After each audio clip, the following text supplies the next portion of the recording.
우선 확연 짧게 그 4절까지만 다시 어, 읽어보겠습니다. 예레미야 4장 1절에서부터 4절. 이스라엘아, 내가 돌아오려면 여호와의 말씀입니다. 나에게로 돌아오너라. 내가 너의 밉살스러운 우상들을 나의 앞에서 지워버리고 떠돌아다니지 않는다고 하자. 내가 여호와가 살아있음을 걸고 맹세하여 참됨과 정의와 공의로 지킨다고 하자. 그러면 민족들이 여호와에게 복을 받고 여호와를 자랑할 것이다. 여호와께서 유다와 예루살렘 사람들에게 이렇게 말씀하셨습니다. 너희는 개간한 땅을 갈아엎어라. 가시덤불 쪽으로는 씨를 뿌리지 마라. 할례를 받아 여호와의 것이 되어라. 잘라내어라. 너의 마음을 덮은 살가죽을 유다 사람들아 예루살렘에 사는 사람들아 나의 노여움이 불길처럼 치솟아 태워버리지 않도록 그 불을 끌 사람이 없을 것이다. 너의 행동이 나빴던 탓이다. 어, 제가 대학생 때 이제 박창호 목사님께 성경을 배우는데 박 목사님이 성경을 가르치시면서 한국 교회에 대한 비판을 많이 하셨어요. 저는 그때 그냥 대학생이었을 따름인데 아마 그때부터 잘 가르쳐야 된다고 생각하신 것이겠죠. 근데 그 영어회화 옛날 그 조화유 씨가 낸 책에 이렇게 보게 되면은 거기 짤막짤막한 에피소드들이 들어있는 경우가 있는데 이제 그 파리에 에펠탑이 쓰던 때 얘기를 하면서 그때 사실은 지금은 뭐 사람들이 파리 하면 에펠탑이 상징처럼도 돼 있고 가면은 꼭 들르고 지금 뭐 뭐라 그러는 사람 많지 않지만 당시에는 그 파리의 경관하고 어울리지 않고 아주 추물이라고 뭐 좀 글 좀 쓰고 뭐 이런 사람들이 엄청난 비판을 이제 어, 많이 표현했다고 합니다. 그 중에 제일 대표적인 인물 중에 하나가 가장 이제 많이 비판하고 했던 그 문인 중에 하나가 이제 모파상이라고 돼 있던데 이 모파상이라는 사람이 자주 그 식사를 에펠탑 안에 그 높인 레스토랑 가서 아, 식사를 해서 기자들이 이제 좀 당신 동식이 당신 평소 말하고 너무 이게 그렇게 에펠탑이 추물이라고 깎아내리는 사람이 왜 자기는 여기 와서 식사를 하냐 그랬더니 그나마 이 추물을 안 볼 수 있네요 파리 시내에서 여기밖에 없어서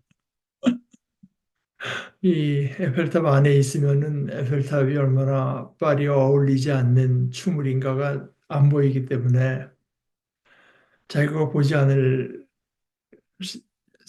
생각으로 이제 여기 와서 밥을 먹는다.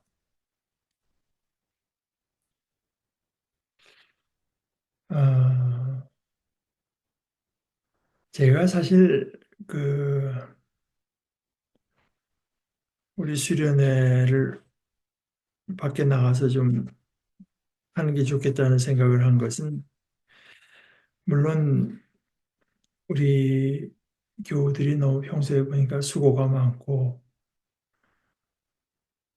그래서 좀 쉬는 것이 필요하겠다 이런 판단도 있었던 건 틀림없지만 그것만은 아니고 어, 좀 다른 세상이 있다.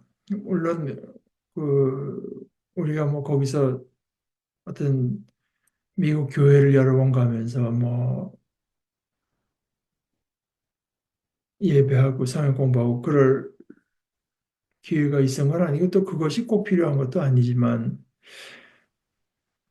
어, 거기서 그 사람들이 기독교 신앙을 가지고 사는 모습이 어떻고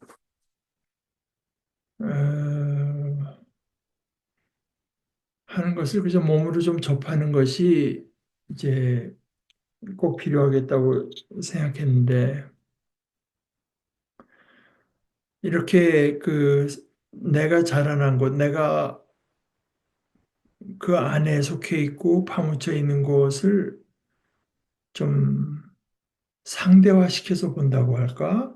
어, 이제 하는 것은 그렇게 쉽지 않은 일이죠. 어, 그냥 한국 교회에서 쭉 자라고 늘 예배하고 하다 보면은 뭐 그런 생각이 들기 마련인 것 같아요. 그러니까 예를 들어서 이거 한국 교회가 뭐 온전한 교회가 아닌 건 나도 알고 이런 거 참 잘못된 것도 눈에 띄지만 아, 그래도 뭐 교회라고 하는 게 결국 이런 거 아닌가. 어, 근데 이제 바로 그런 모습이 예언자들을 하나님께서 보내실 때 이사야나 예레미야나 에스겔이나 호세아나 아모스나 미가나 이런 예언자들을 하나님께서 보내실 때 그 사람들, 예루살렘 사람들, 사마리아 사람들, 이스라엘 사람들도 그러고 있었을 가능성이 높은 것 같아요. 자신들이 돌아서라고 할 때 그것이 얼마나 하나님께서 원하시는 것은 얼마나 그 철저한 회개를 원하시는가. 제가 언젠가 이것이 특히 그 성경, 그중에서도 구약 성경에 가장 중심된 어떤 그 메시지인지는 알지 못해도 또 엄청나게 중요한 그 포인트 중에 하나가 바로 그 중심이라고 하는 말, 중심. 예수님도 결국 이제 그랬는데요. 중심이라고 하는 말은 사실 성경에는 없고 그, 그 성경의 그 중심에 해당하는 말은 심장입니다. 레브라고 하는 단어인데 레브 또는 레바브 하는 심장. 예를 들어서 초대 왕이던 그 사울 임금이 이제 그릇된 길로 가니까 하나님께서 그 사무엘 선지자들어 이세 집에 가서 그 아들 가운데 하나를 왕으로 세워라. 가서 아들들을 불러내니까 뭐 잘생긴 아들 뭐 주고 나서 이 친구인가 그랬더니 내가 이미 그 아이를 버렸다. 그러면서 이제 그 아들들이 지나갈 때마다 그 아들들의 생김새를 보고 짐작하는 사무엘에게 하나님께서 그렇게 말씀하시죠. 너희 인간들은 겉모습을 보지만 나 야훼는 중심을 본다. 그 하트를 본다고 돼 있어요. 레브를 본다. 그런데 생각해 보면요. 우리 인간들도 그 겉모양을만 보는 게 아니죠. 우리가 뭐 교회에서 무슨 장로교회 가 총회장을 뽑는다.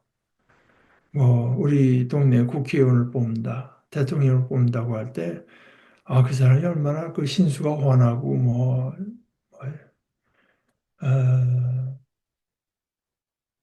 그런 겉모양만 보는 건 아니죠.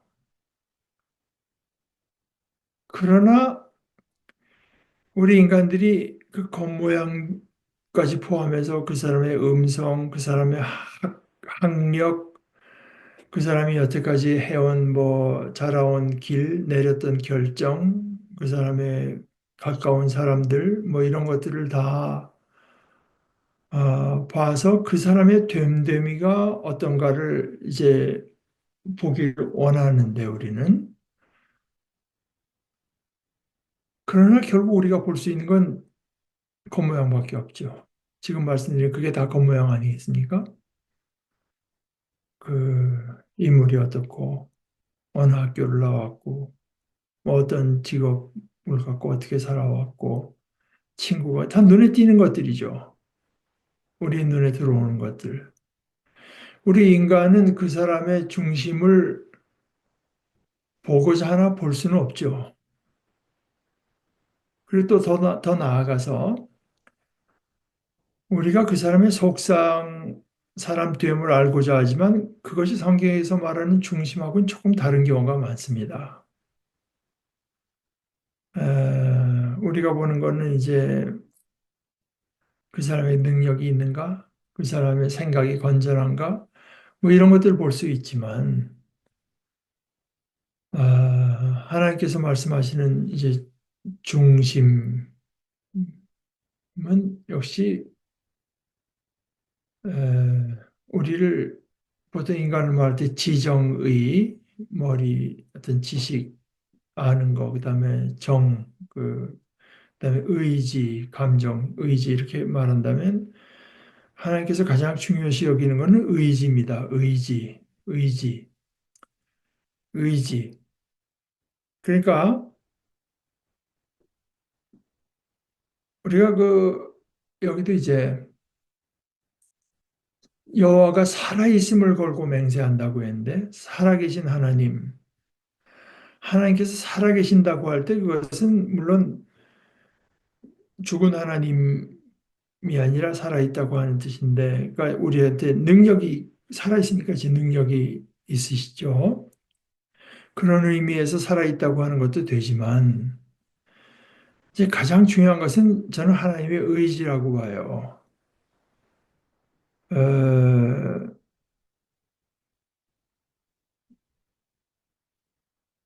우리 신앙이라고 하는 것은 하나님이 가지신 의지와 내 의지가 부딪힐 때, 그때 이제 하나님의 의지가 온전함을 믿고 거기다가 내 의지를 복속시키는 것이 그게 신앙인데,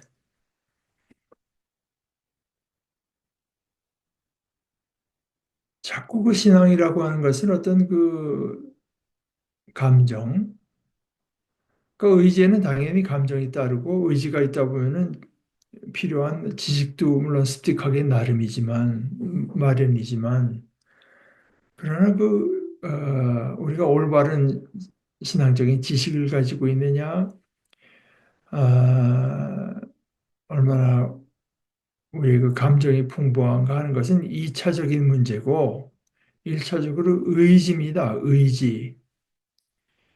그런데 우리 인간이 제일 싫어하는 것도 그 의지가 꺾이는 거죠. 그래서 이제 거기서 순종이라는 말이 나오는 것인데 제사보다 순종이 낫다. 이 제사라고 하는 것도요. 로마서 12장에 하나님께 산제사로 드린다고 하잖아요. 산제사. 그러니까 하나님께서 살아계시니까 산제사를 드리는 건데 어, 한국에서 우리 경을 보게 되면 이제 제사라고 하는 거는 부모님이 돌아가셨을 때 무슨 종부집 이런 데 보면 1년에 12차례인가 13차례 뭘 하고 이제 우리가 대단하다고 하지만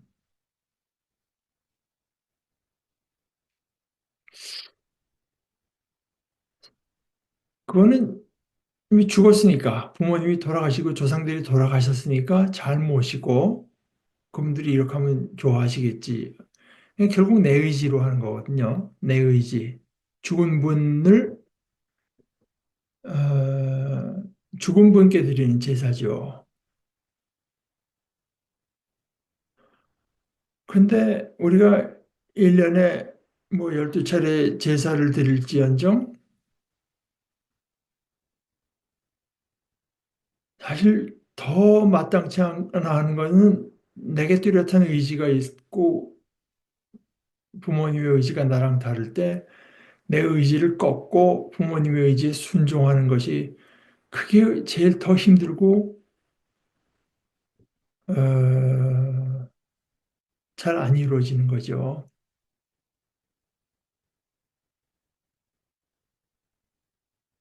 그러니까 살아있는 여호와라고 할 때 의지를 가지신 하나님.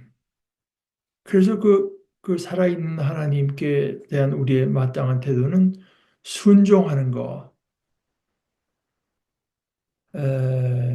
제가 이제 가끔 말씀드리지만 저는 아직도 그 제 생각을 포기할 생각이 없는 것이 링컨 대통령이 글쎄 그 게티스버그라고 하는 데서 이제 짤막하게 연설을 할 때 맨 마지막에 그 유명한 구절 아닙니까? 민주주의라고 하는 것은 인민의, 인민에 의한, 인민을 위한 정부, government of the people, by the people, for the people. 그런데 이제 사실 민주주의에서 제일 손상받는 데가 바로 그 by the people이죠. 누구나 다, 이건 국민의 정부, 여러분의 정부입니다. 여러분을 위한 겁니다. 뭐. 그런데 그걸 내가 하겠습니다. 하는 거 아니겠습니까? 그러니까 그렇기 때문에 바로 그 대한민국 헌법 1조도 민주공화국이다 하는 걸로 그치지 않고, 어, 모든 권력은 국민으로부터 나온다. 힘, 주권은 국민에게 있다. 이제 민주주의 아닌 것들은 국민을 위해서 하고 국민의 거고 다 그러면서 그 힘은 내가 가지겠다는 거죠. 국민에게 양도할 국민의 니 우리를 좌지우지하게 두지 않는 게 그게 이제 민주주의에서 벗어나는 길 아니겠습니까? 신앙도 똑같다고 봐요. 뭐 우리 중에 하나님의 이건 하나님의 나라입니다. 하나님의 교회입니다. 우리가 하나님을 위해서 합니다. 하나님의 영광을 위해서 합니다. 그걸 부인하는 사람이 누가 있겠습니까? 또 본인 스스로도 다 그렇게 한다고 생각하는데 그걸 내 생각대로, 내 뜻대로 내가 이렇게 해서 이제 되겠다고 판단하는 대로 하겠다고 하는 게 이제 이제 그러니까 그거는 하나님을 죽은 하나님 가만 계세요. 내가 다 위해서 해드릴 테니까. 거기다 이거 다 하나님의 거면 하나님 위한 겁니다. 그래서 이제 그런 태도거든요. 근데 여호와가 살아있음을 걸고 맹세할 때 그 하나님의 살아있는 의지, 그 하나님의 살아있는 의지가 우리에게 제대로 작동한다면 우리가 참됨과 정의와 공의가 우리 모습에 나타나야 된다. 이제 그렇게 할 때 우리가 그 정말 하나님을 살아있는 의지, 아, 이게 참 오염되고 타락하고 뭐 쥐뿔도 모르는 내 속에 품는 의지라고 하는 것을 꺾고 아, 하나님께서 나에게 향한 뜻대로 참됨과 정의와 공의 그렇게 산다는 자체가 그게 내가 이제 하나님께 내 의지를 복속시켰다고 하는 것이 되는데 이렇게 하나님의 뜻에 우리의 의지를 복속시켜서 그러니까 하나님께서 살아계신 하나님 앞에 우리가 그 바른 자세로 서고 바른 자세로 살 때 그때 나타나는 현상 중에 하나가 우리 주위에 다른 사람들이 드디어 하나님을 알게 되고 하나님을 인정하게 되고 하나님을 자랑하게 돼서 하나님께 복을 받게 된다.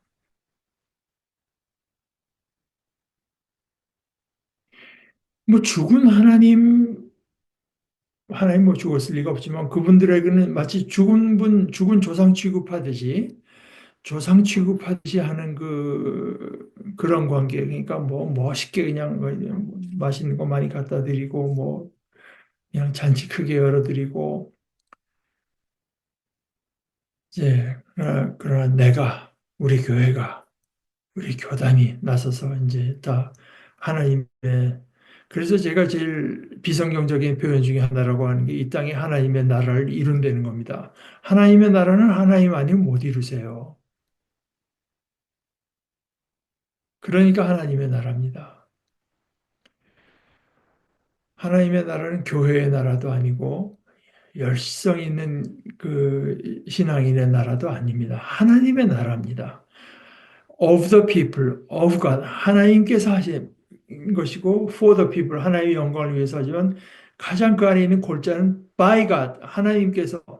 그러니까 우리는 단순히 그저 제가 즐겨 인용하는 일본 사람 우치무라 간조의 말대로 그 자기 딸 칭찬하면서 물 위에 떠 있는 그 종이배처럼 살랑살랑 그러니까 하나님께서 움직이시는 데 따라서 순종할 준비가 되어 있고 순종하는 이제 그런 아, 존재. 그래서 우리를 통해서 하나님께서 일을 하실 때는 우리가 그래야 되죠. 아, 근데 우리가 그렇다고 하는 것은 어떻게 나타나느냐? 여태까지 교회에서 많이 저도 자라나면서 들은 거는 내가 말이야 이 타락한 길로 가다가 하나님께 순종해가지고 이제 신학교도 가기도 하고 뭐 회개하고 뭐 그런 것도 물론 하나님의 의지에 내 의지를 꺾은 거라고 할 수 있겠지만 그거는 이제 알 수 없는 노릇이고 가장 그 대표적인 현상 모습 하나 살아계신 하나님 살아있는 의지 앞에 내가 바로 이제 섰다고 하는 살고 있다고 하는 증거는 참됨과 정의와 공의.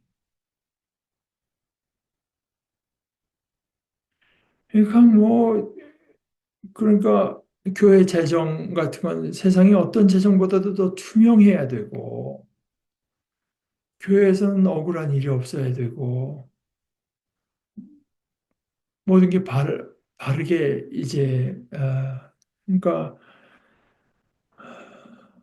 되는 식으로 해서 하나님과의 관계에서 우리의 모습이 그렇게 나타난다고 하면은 그때 민족들이 하나님께 복을 받고 그야말로 하나님을 자랑하는 일이 그렇게 나타나게 된다. 나가서 다른 사람들을 세뇌시켜서 여호와를 자랑하게 만드는 것이 아니라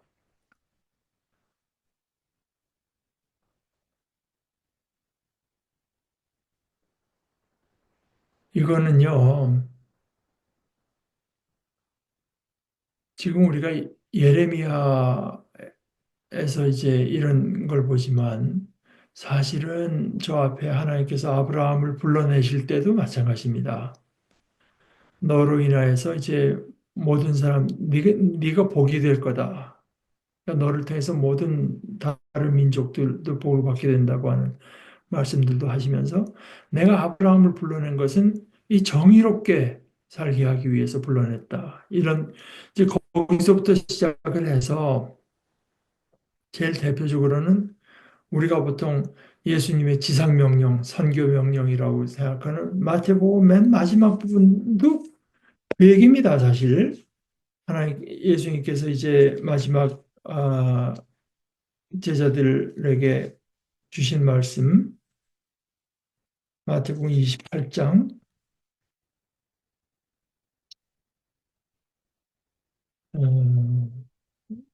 예수님께서 그 제자들에게 갈릴리에서 제자들에게 다가서며 말씀하셨다. 하나님이 나에게 하늘과 땅의 모든 권한을 주셨다. 그러므로 너희는 가서 모든 민족을 제자로 삼아라. 그들에게 아버지와 아들과 성령님의 이름으로 세례를 주어라. 그러니까 우리가 그리스도의 제자가 되고 그리스도의 제자가 돼서 아버지와 아들과 성령의 이름으로 세례를 받았을 때 그것이 어떤 식으로 나타나느냐? 또 내가 너에게 명령했던 것은 무엇이나 다 그들에게 가르쳐 지키게 해라.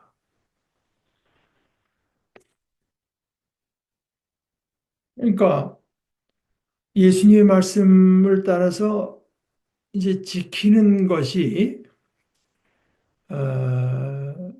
아버지와 아들과 성령의 이름으로 세례받은 것과 등치가 돼서요. 어,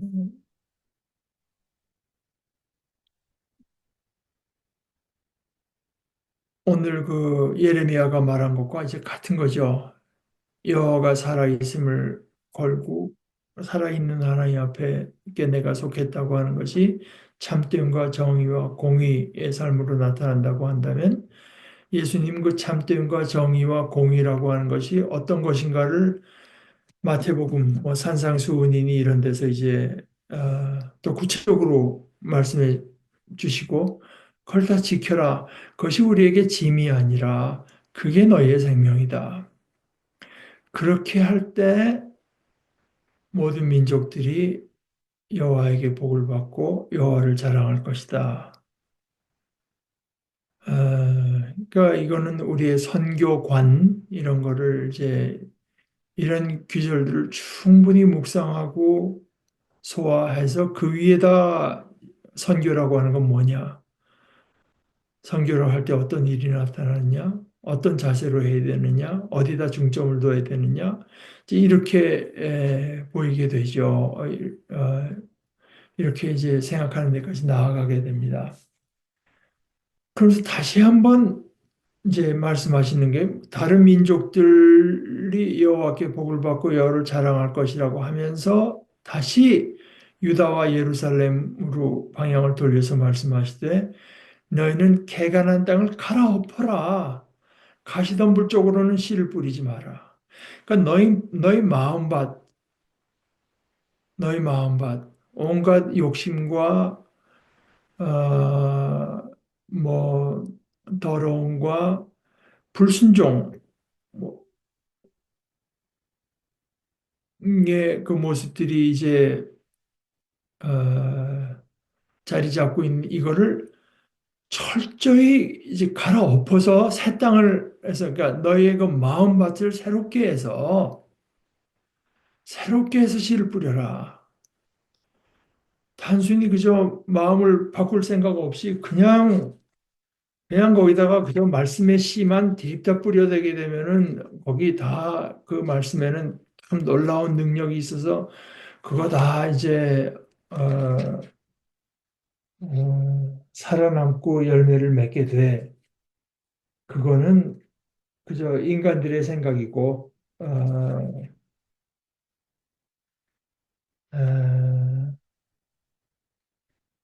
실제로 성경에서 이제 말하는 것은 그게 아닌 게 너무나 분명하잖아요.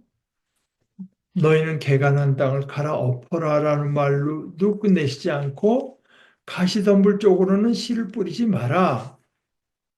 그러니까 하나님의 말씀을 받을 마음밭을 준비하고 그 말씀을 받아라. 말씀만 받아들이면 마음밭이 저절로 갈리는 것이 아니다. 그러니까 여기서는 이제 씨를 뿌리라고 하는 것보다도 오히려 우리의 마음밭을 갈아엎는 데다가 중점을 둬서 말씀하시고 그 다음 말씀도 마찬가지입니다. 할례를 받아서 여호와의 것이 되어라. 근데 이제 여기서 그 할례를 받는다고 하는 말이 이제 수동태로 되어 있는데요. 영어로 하면 to 야훼 하나님 하나님을 향해서 하나님께 할례를 받아라. 이제 이런 식입니다. 그러니까 이건 번역이 이렇게 하는 게 적절하죠. 할례를 받아서 여호와의 것이 되라. 그냥 여호와의 것이 그냥 되는 게 아니라 그 뭐 그러자면 할례라고 하는 건 가죽 피부를 베고 속살이 나오게 하는 그런 것이니까 너희 속마음을 지금 말을 하는 거거든요. 그러니까 하나님께 뭐 하나님의 말씀이 나에게 어떻게 오건 뭐 언제 오건 아무리 많이 듣더라도 나는 나 편한 대로 살 준비가 되어 있는 그런 어떤 단단하게 내 속을 둘러싸고 있는 그런 마음을 그대로 두지 말고 그걸 벗겨내고 어 하나님께 나와야 된다. 너의 마음을 덮은 살가죽을 잘라내라. 그러니까 이건 거꾸로 말하면 뭡니까? 너의 마음에 아주 두터운 살가죽이 너의 마음을 덮고 있다는 거 아니겠어요? 내가 말을 하고 내 종 선지자들이 가서 말씀을 전하지만 그 말씀이 너희 속마음에 닿지를 못하는구나. 이 얘기죠. 가시덤불에다 씨를 뿌려봐야 그 씨가 너희 마음밭에 가장 중요한데 닿지 못하는구나. 유다 사람들아, 예루살렘에 사는 사람들아. 이게 안 되면 내 노여움이 불길처럼 치솟아서 태워버리게 될 것이고 그 불을 끌 사람이 없을 것이다. 너의 행동이 나빴던 탓이다. 아, 그래서 이 묵은 땅을 갈라내지 않고 그냥 가시덤불로 다 덮여 있는데 거기다가 씨를 뿌리는 것은 내 중심, 내 마음은 하나님께 드리지 않고 몸에만 할례를 행하는 것과 마찬가지고 이거는 우리식으로 말하자면 종교 행위, 종교 행위만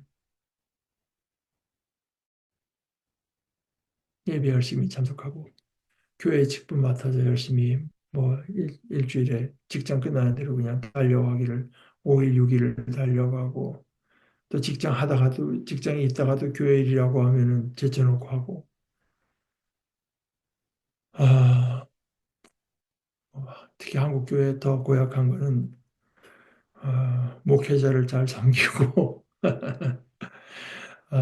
뭐 교회 많이 짓고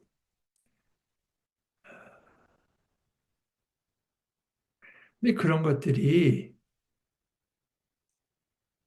개간한 땅을 갈아엎은 상태에서 이루어지니까 아, 이루어질 때 이제 어떤 꽃을 피는 것이지 열매를 맺고 그것이 아닐 때 그걸 백날을 해봐야 오히려 내가 하나님을 위해서 뭔가 하고 있다. 나는 거룩한 백성이다. 나는 믿음을 따라 살고 있다는 어떤 그 착각만 더 강화시킬 어, 우려가 있다. 할례를 받아서 여호와의 것이 되어라. 너희 마음 덮은 살가죽을 잘라내라. 유대 사람들아, 예루살렘에 사는 사람들아, 너희가 그것이 안 되니까 당연히 너희 주위의 민족들도 하나님께 복을 받고 하나님을 자랑할 기회를 잃어버리게 해. 그래서 한국의 교회가 잘못 서서 많은 사람들이 하나님을 없이 여기게 되면, 조롱하게 되면 누가 화를 있으니까 그 본인들이 생명의 근원이신 하나님을 모르니까 그 하나님과 자기의 관계를 차단시켜 버리니까 그분들이 복을 받지 못하잖아요.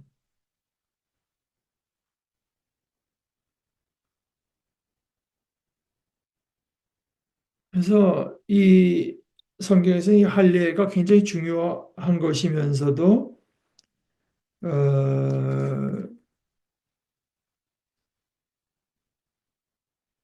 참된 할례를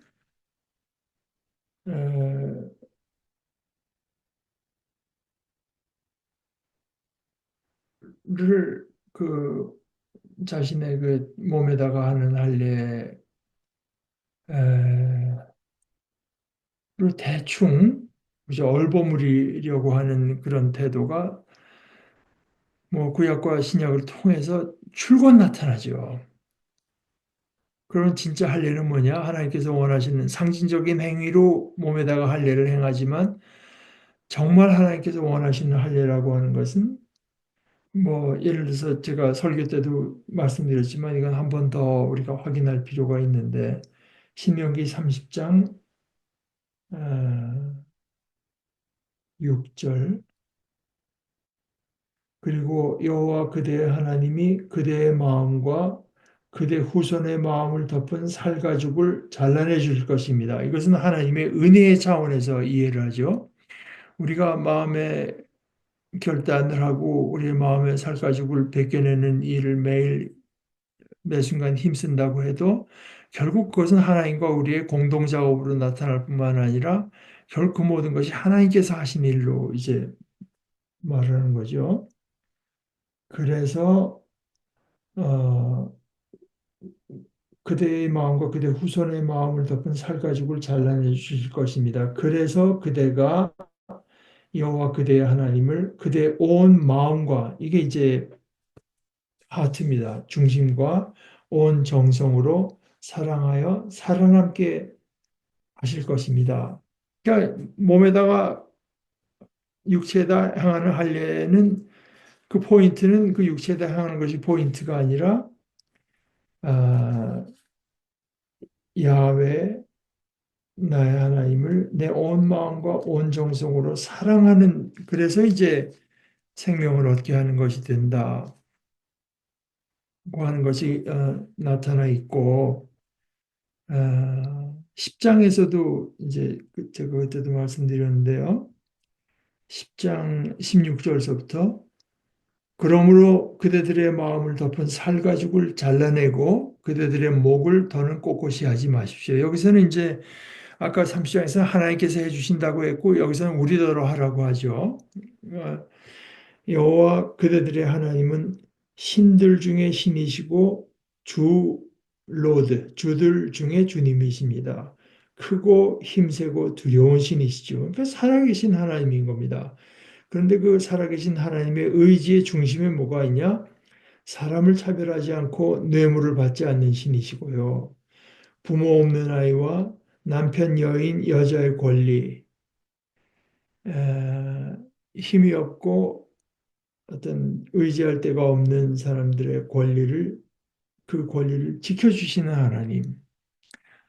아, 그 아이들이 잘 되어야 될 텐데 하고만 계신 분이 아니라 적극적으로 지켜주시는 하나님.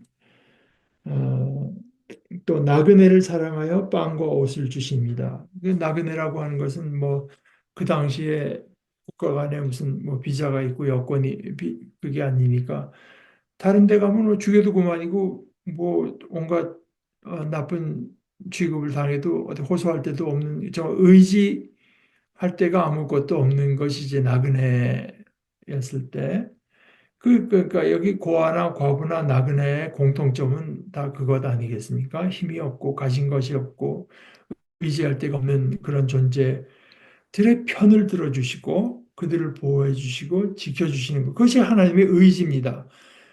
그런데 그 하나님의 의지를 이제 하나님은 크고 힘세고 두려운 신이시라서 그 능력을 이제 발휘하시는 것입니다. 그게 뭐 우리 눈에 보기에 난 그런 거 일어나는 거 모르겠는데 할지 몰라도 하나님께서는 그 말씀과 이런 것으로 그것을 반드시 이루시는 분이시고 이제 그렇게 우리 눈에 보이지 않으나 가장 강력한 그 전능하신 능력을 가지고 이런 그 선한 일을 이루시는 하나님을 우리가 믿고 인정하고 그분께 굴복하고 그분을 사랑하고 좋아하고 섬기라고 하는 거예요. 그런 삶이라고 하면은 당연히 참됨과 정의와 공의. 왜냐하면은 의롭지 못할 때 피해를 입는 것은 힘없는 사람들이거든요. 그러니까 그렇지 않습니까? 그러니까 옛날에 그 손봉호 교수가 수십 년 전 얘기인데만 국회에 가서 국회의원들에게 강의하고 나서 놀래가지고 하는 말이 소위 국회의원이라고 한 사람들이 그걸 모르더라. 정의롭지 못하면은 누가 피해를 입는가? 그 생각을 못 하더라. 예를 들어서 어?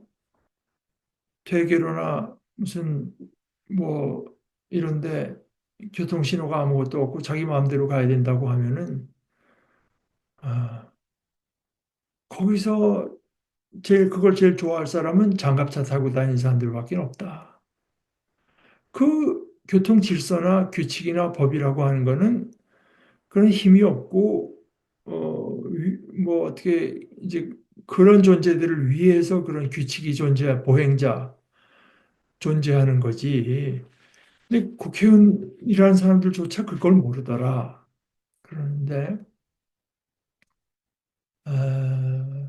이게 이제 우리가 어떤 그 일관성 있게 이제 다가오지 않습니까?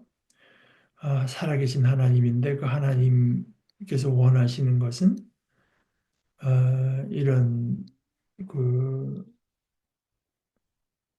어, 사람을 차별하지 않고 뇌물을 받지 않고 부모 없는 아이, 남편, 여인, 여자의 권리를 지켜주시고 권리입니다. 그들이 가진 권리. 나그네를 사랑해서 빵과 그 땅에 사는 본래 주민들은 사랑하시지 않는가? 그런 얘기가 아니잖아요. 그런 얘기가 그래서 지금 할례 얘기를 하다가 이제 그렇게 나왔는데요. 마음을 덮은 살가죽을 잘라내고 그들의 목을 더는 꼿꼿이 하지 마십시오라고 할 때 사람들이 그걸 싫어한다는 거예요. 그렇게 하기를 싫어요. 자기 하나의 백성이라고 하면서도 사람 봐서 뭐 좀 가진 것 같은 사람들한테는 공손하게 대하고 이제 어, 그게 완전 이건 언어의 습관이 돼 있더군요. 보니까 이번에 드러난 거죠. 오세훈 씨 같은 분이 좀 있는 분들의 자제와 그 없는 사람들의 자녀들. 그럼 매번 얘기할 때마다 있는 분들한테는 자제라고 하고 없는 사람들의 자녀라고 이제 어, 사람을 차별하지 않고 뇌물을 받지 않고 부모 없는 아이와 남편 여인 여자의 권리를 지켜주고 나그네를 사랑해서 빵과 옷을 주시는 그 하나님. 그래서 19절 그대들은 나그네를 사랑해야 합니다. 그대들도 이집트 땅에서 나그네였으니까요.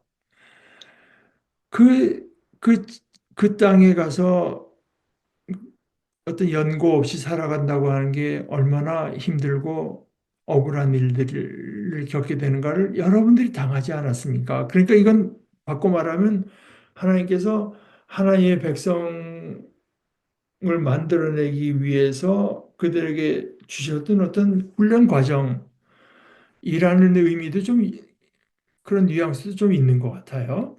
여러분들이 그런 것을 400년 동안이나 애굽 땅에서 이집트 땅에서 이렇게 종살이를 그 사랑하는 백성, 택한 백성에게 하신 것은 그 종살이 한다는 것이 얼마나 힘들고 또 누구를 종으로 삼는다고 하는 것이 얼마나 나쁜 것인가를 그들의 그 오랜 기간의 그 삶을 통해서 그들에게 집단적 기억으로 새겨놔야 될 필요가 있을 정도로 그 하나님의 어떤 그 뜻, 하나님께서 좋아하시고 싫어하시는 그 일의 중심부에 속하는 일이라고 이제 봐야 될 것 같습니다. 그대들은 나그네를 사랑해야 합니다. 그대들로 이집트 땅에서 나그네였으니까요. 여호와 그대의 하나님을 그대는 두려워하도록 하십시오. 그분을 섬겨야 합니다. 그분께 붙어 있어야 합니다. 뭐 이건 그렇게 돼서 그 이거는 이 우리 뭐 그 사람들뿐이겠습니까? 우리들도 하나님 앞에 나긋나긋하지 않고 목을 그 의지를 꺾을 생각이 없고 우리의 속 가장 안에 품은 속 마음과 속 감정을 가지고 하나님을 대하는 것보다 뭔가 두터운 살로 우리를 이제 둘러싸서 그것을 벗겨내기를 싫어하는 것이 가장 단적으로 드러나는 게 이렇게 우리가 막대해도 될 것 같은 사람들, 우리가 무시해도 우리에게 뒤탈이 없을 것 같은 사람들, 아니, 우리가 저 사람들을 좀 무시하는 태도를 보여야 저 있는 아이한테 내가 받아들여지겠다고 여기는 사람들, 여길 것 같은 그런 마음. 그걸 그렇게 버리길 싫어한다.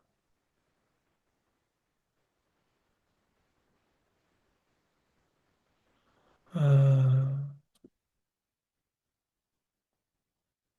그것이라고 봅니다. 그래서 우리가 하나님을 사랑하고 그 하나님을 살아있는 의지의 하나님으로서 이제 기꺼이 우리 자신의 의지를 꺾고 하나님의 말씀과 의지에 우리를 순종시키고 그런 것이 우리의 삶에서 참됨과 정의와 공의, 구체적으로 어, 가난하고 힘없는 사람들의 편이 되어주고 그들의 가진 그 권리를 이제 지켜주고 이제 이런 것으로 나타나는 참 하나님의 백성으로 말미암아서 어, 모든 주위의 사람들에게까지 하나님이 선전이 되고 드러나고 하나님이 어떤 분인가 드러나고 그래서 그 하나님께 다른 사람들이 이끌려 와서 그들도 복을 받게 되고 그것이 바로 크게 말하자면 예수님 기도에 이름이 거룩히 여김을 받으시오며 하는 거죠. 이름이 거룩히 여김을 받는다. 그리고 예를 들어서 우리가 이번 여름에 혹시 기회가 돼서 이제 수련회를 가서 지내면은 제가 공부하고 싶다고 말씀드렸던 이 로마서 8장 같은 데 가게 되면은 우리가 그렇게 그리스도를 닮은 하나님 내 뜻대로 마옵시고 하나님의 뜻대로 하시옵소서 하는 어떤 그 순종의 극치 살아계신 하나님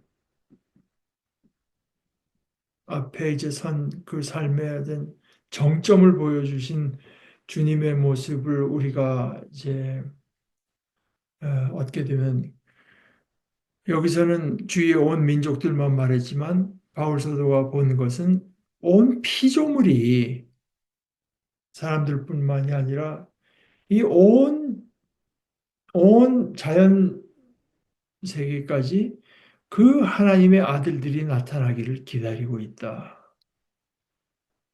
학수고대하고 있다.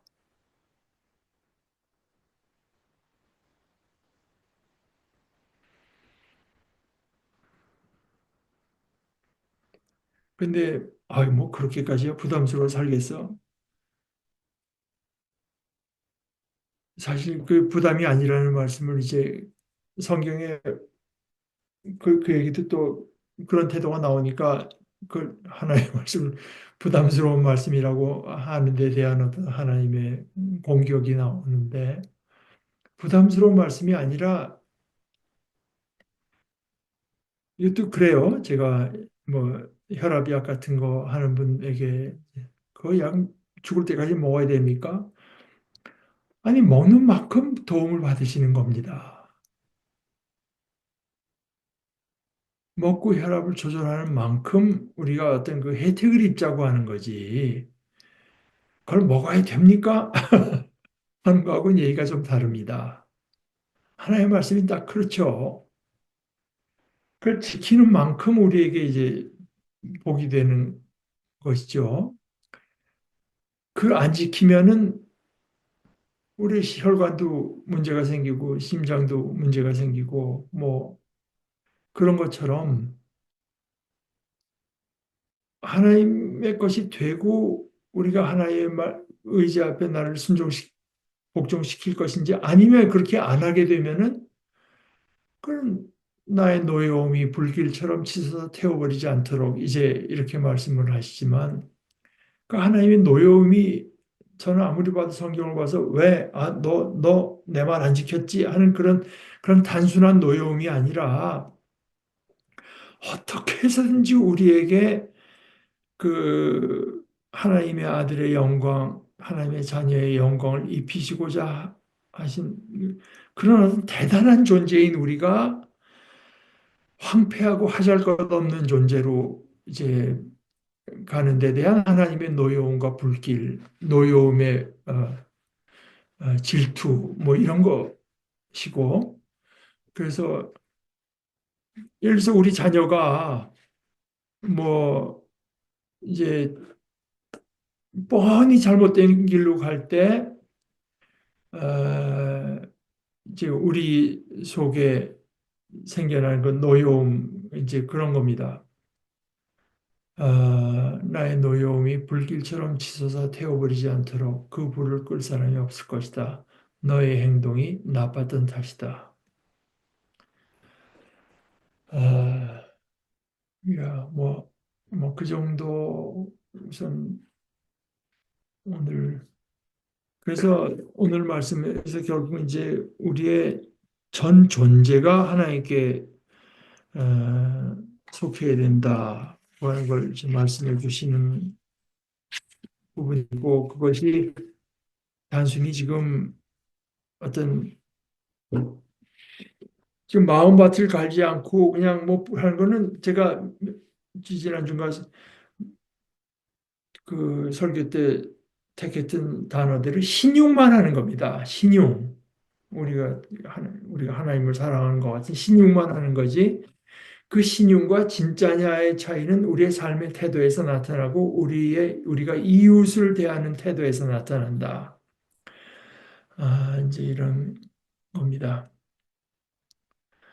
아, 다음 주는 이제 고난주일이고, 그러니까 오는 주일은 사실은 종려주일로 지키는 분들도 있고 예수님께서 예루살렘에 입성할 때 사람들이 그 종려나무 가지를 들고 나오고 길에 깔고 뭐 그런 그 어떤 그 왕으로서 입성하시는 거를 주로 기억하는 분들도 있고 그것을 이제 고난주일로 종려주일과 고난주일 같은데 고난주일로 이제 더 기억하는 교회도 있는데 저는 아무래도 고난주일로 지키게 되고 그러니까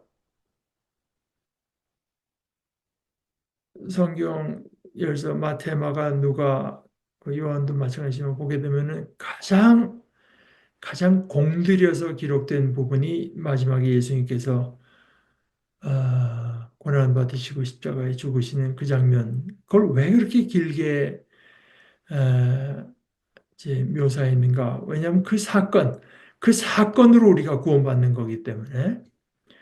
그래서 그 성경 봉독 자체가 이제 말씀이 거기다 뭐 더 그 의미나 뭐를 더하거나 이제 하는 거는 우리 평소에 다른 부분에서 하되 그날은 그 사건 속에 우리가 같이 있는 이런 어떤 그 입장에서 예배를 드리는 것이 어, 좋겠다고 생각해서